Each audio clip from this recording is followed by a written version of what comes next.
Washington, this is VOA News.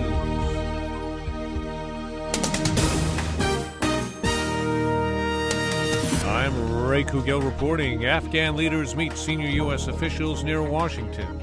Afghanistan's President Ashraf Ghani and Chief Executive Abdullah held talks with top U.S. officials at the presidential retreat in Camp David, Maryland, Monday.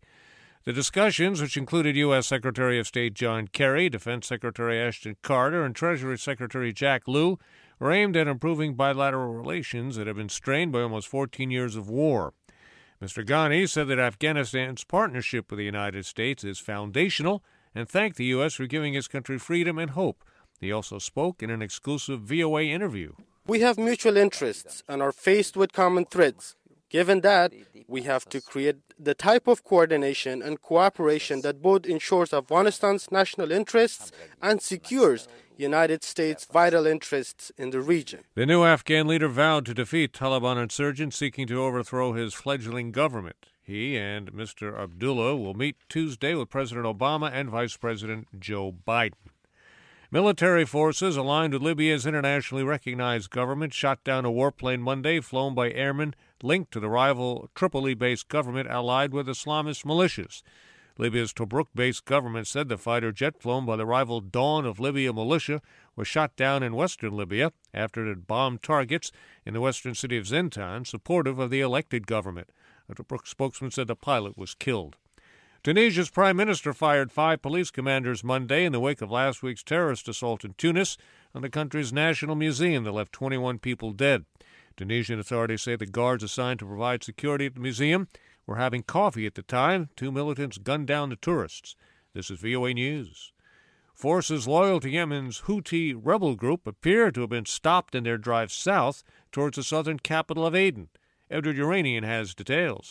Residents of Yemen's third-largest city, Taz, jeered a convoy of Houthi rebel fighters Monday outside a special forces base, demanding they withdraw.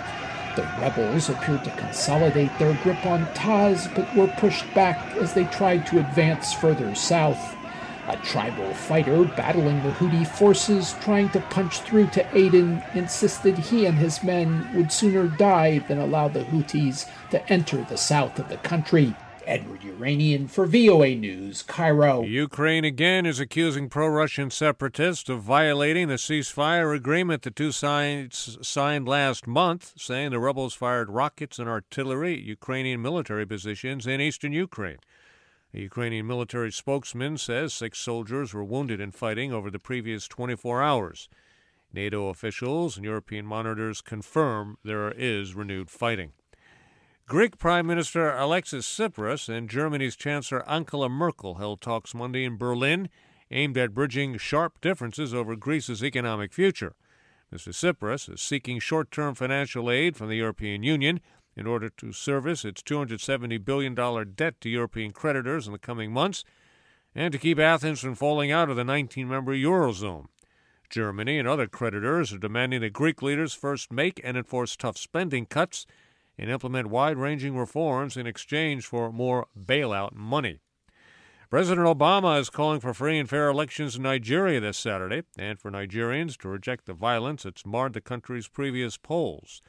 In a video released Monday by the U.S. Embassy in Abuja, Mr. Obama said successful elections are key to stopping insurgent group Boko Haram and allowing more than 1 million displaced Nigerians to return to their homes.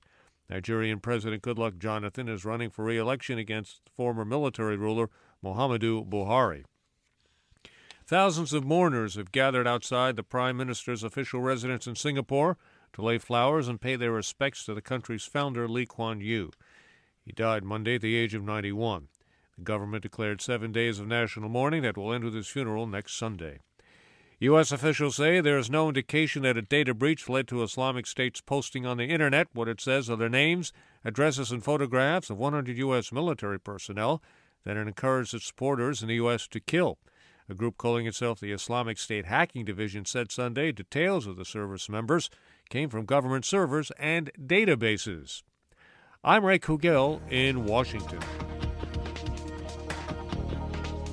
That's the latest world news from VOA.